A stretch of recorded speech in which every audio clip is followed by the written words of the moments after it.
Welcome back to another episode of the Game Changers Podcast. It's your boy Known G, and I'm in here with Boss Man Jay and Mayor Socrates. And today we're going to be talking about Trump's invasion of Venezuela, illegally invading Venezuela, and for that matter, he did not get any permission from the Senate to go in there and do what he did, but he went in with airstrikes and he abducted the president and his wife, and bringing them back to the United States.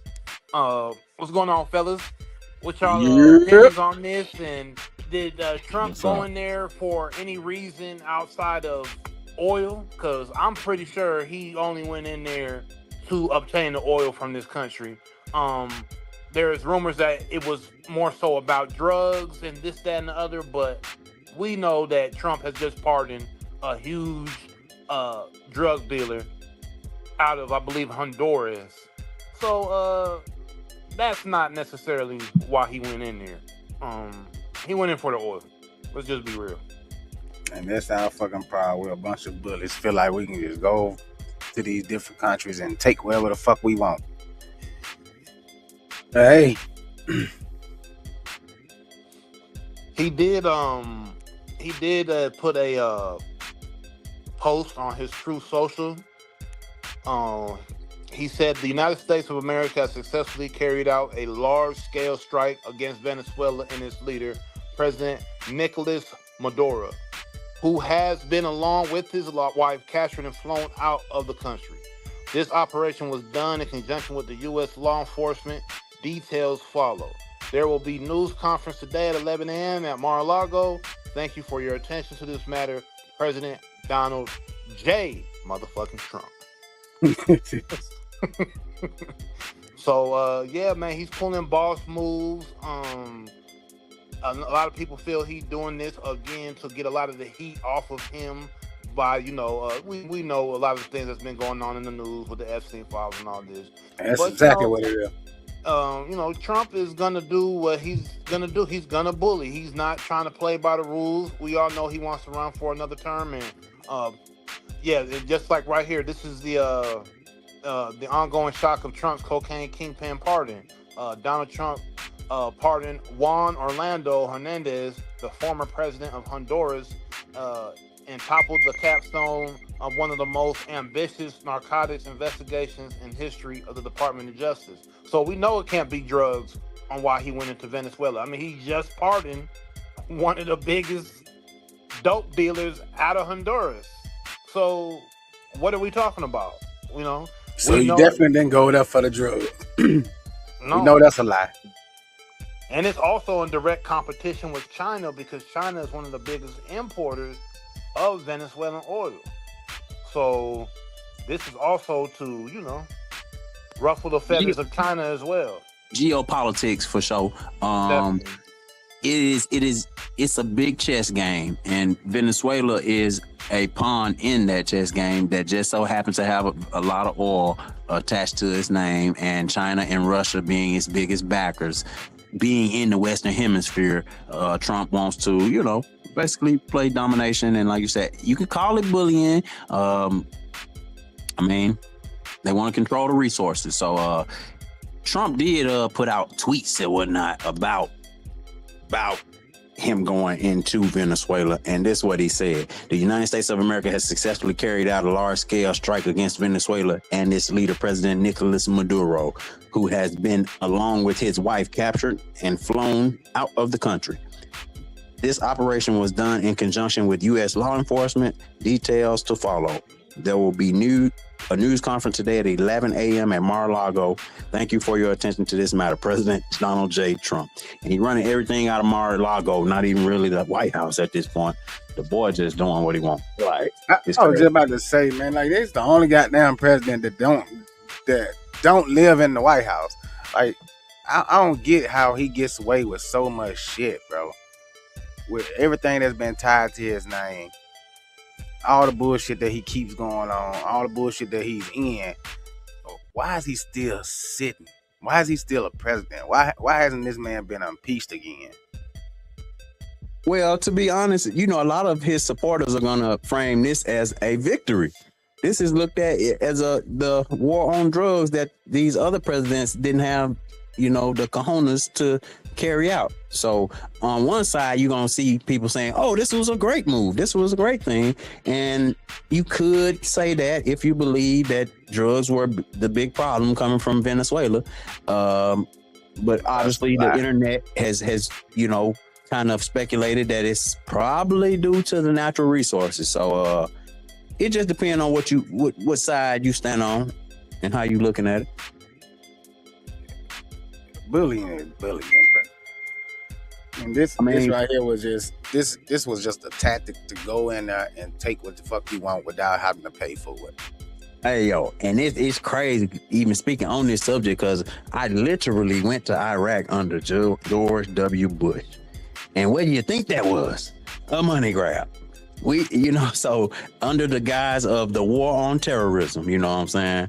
I was 20, 21 years old, headed to the sandbox on behalf of the President George W. Bush, who was, it had, recently, or since then, it's been, kind of speculated that there was a money grab and that was going after the oil and the resources and the gold in Iraq. So is this different? Is this any different than those days? Global war on terrorism?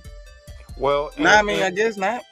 Yeah, and Venezuela has the largest oil reserves in the world, but they struggle with production. So the oil is there, right? It's there. And Yep. the oil runs the world. Cars are still running off oil. All kinds of things in this world run off oil and need oil to basically, keep a country running, to keep an economy going. And whoever controls the resources controls the world. So Trump is a bully. He's been a bully in business. He's become president twice, and he's going to play bully politics. He's not going to go in there and play fair. He doesn't respect other leaders of the world. He doesn't really, he came in when he got inaugurated. Think about how many people didn't want to side with America once he became president. Like, our allies were like almost turning their back on us essentially. So, it's the way he plays. It's the way he plays ball, and him going in there, essentially kidnapping. Because once again, he illegally did this. Exactly. This was not. So, this was so will he be charged for this? Can he be charged for this? And international courts, I guess, like at the UN or something. But these presidents and all this have had stuff put down on them all the time. Nothing happened to them. So, there's a big thing going on in the international courts right now, the ICC. Those courts have largely been proven to be powerless. You know what I'm saying? That international court is the same court that put out the arrest warrant on Putin, the same one that put the arrest warrant out on Benjamin Netanyahu. There's no real enforcement arm of the international court. So it's all ideological. A lot of this shit. They talk about like freedom, like America talks about freedom a lot, where there's a lot of people who technically weren't free for a long time. But the ideology of, land of the free.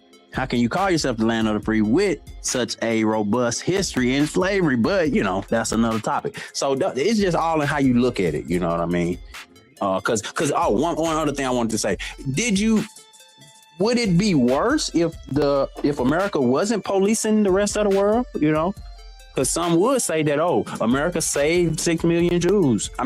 Saved the Jews from persecution. America saved South Korea. America saved, I guess you could say, Iraq or Afghanistan people until they left. So who's gonna save our asses when it's our turn? Who gonna save us? Since we doing all the goddamn saving. I'll say this. It obviously depends on where you're living at in the world and how you were affected by American politics, United States politics. Because some people have been affected to the point they have no home. They don't know where they're going to stay, where, their whole place, their whole country been bombed up, and people have been, their lives have been taken away from them.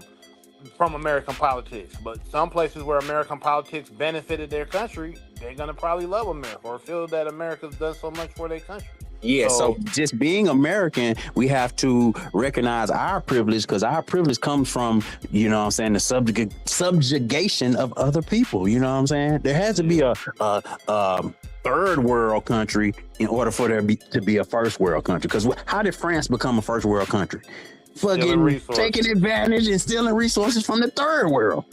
It's crazy. Or the so-called, what we so-called call the third so-called third. You're right. Because, I'm glad you said that. Yep. Some motherfuckers, they got it. Because just to make this, we think it is. Because just to prove that it's all about politics and who runs the world at the time and who makes the rules and wars and that ends up dictating what you end up seeing in the present time or in the future is, or even in the past. For instance, you know, my family's Nigerian, right? So when my mom and my dad came to America, there was a point that the naira, which is a Nigerian's currency, was in the early 80s to mid 80s was 2 naira to a dollar, or $2 to a naira. It was $2 to a naira in the early 80s, mid 80s. Most people don't know that. You had to have $2 to add to make up to 1 naira. That's how powerful Nigeria was, because Nigeria, like Venezuela, very huge in oil production. Very huge in oil production, and oil was going crazy back then, and people were buying all from Nigeria. But they did some bad business with Europe, and that's what basically destroyed their currency. And now today, $1 is 1,500, 2,000 naira. Damn. 30 years later, you know what I'm saying? So this is where, politics can come in and destroy a country and to destroy a whole country's economic system. Yes, because we talk about, how oil shapes finance and business and stuff. We work on this system called the petrodollar, which means our currency is not backed by gold like it used to be when President Nixon took America off the gold standard, and it just became our military might is the strength behind the dollar. You know what I'm saying? So that's basically, the CIA's job to kind of, manage these relationships and keep these people in a subservient role. And I'm glad you said that, because there is a book that's called The Political Hitman, and in that book they basically let you know that the CIA goes into countries and are essentially there to topple that government and those leaders of that government and place who they want to place in. And this is essentially what I feel that's going to happen here in Venezuela. That president was taken out of there with his wife. They're going to get locked up, and they're going to put who they want in Venezuela's leadership. Yes, for sure. But so they can get what they want out of it. Let's ask this question. How the hell did they know exactly where that president was hiding out at? Because the next man up told. And I mean, that's kind of like the role of the CIA. You know what I'm saying? They infiltrate these countries, bro. It's so deep to where he knew he wasn't safe. He knew somebody probably in his regime probably was keeping tabs on him for that big payday. That next man up, the motherfucker that's sitting behind him, his right hand man, who he thought was his right hand man the whole time, was plotting to get your ass up out of there. And he was waiting he was just buying his time, waiting for America to do what they was gonna do, so he can step right on into that role. So now, mind you, Maduro has been working behind the scenes since America, U.S. military been sitting off his coast. He been working behind the scenes trying to get all these other Latin countries together to, oppose America. So I think Colombia came out and said something about it, questioning, telling America to value the sovereignty of these other countries and this and that. But he didn't get a lot of help from the community because, like you just said, their biggest backers are Russia and China. But they all the way on the other side of the country, so they can't really protect Venezuela. Yeah, so America kind of, pushing his weight around, throwing his weight around, and it depends on how you look at it. Because we need that oil. We need that oil. So what happened? What happens to him and his wife now, though? Like, I'm quite sure. I heard reports say that he had what you call it, negotiated a deal to kind of politically kind of show, that they came to a conclusion. I don't know. They gonna exactly what you just said. They gonna put somebody who they want in there. Yeah. So basically, we gonna put this in front of the camera and all of and the media and everything. And you got arrested. We capture you, take you out your country to give us what we want to give, what we want out of this, and we'll let you go. And we'll send you to Epstein Island. Allegedly. Go ahead. Go on over there to Kitty Island. Allegedly. And live out the rest of your life. But yeah, so we'll see. Keep an eye on them gas prices and see how this turn out. Lord, please don't let them go up no more. Oh, we got access to that oil now. They're supposed to go down. Hey, take all the oil you want, as long as them damn diesel prices go down. Bring that oil on back home. That's what the American empire needs to keep chugging along. But President Maduro, Venezuela, captured. He out of there. We'll see who the next leader is. Trump, another victory for Trump. I don't want to say victory. I can't give him no type of credit. He's a fucking bully. That's definitely a victory for the Trump meister. Yeah, for his backing, yeah, it is. But you're a fucking bully, bro. I was for Trump. I ain't gonna sit here and lie like I wasn't because of the trucking industry. But now, bro, a fucking idiot. I'm sorry. I can't get behind that shit. So you regret your vote? I ain't vote. Oh, you were supporting them. Yeah. Secretly. Cheering from the background. Yeah. Well, hey, like I said, we'll watch them gas prices, them diesel prices. Yeah, but hey, man, thank y'all for watching. Don't y'all forget, like, comment, subscribe, share, tell a friend to tell a friend, and don't forget to hit that notification bell.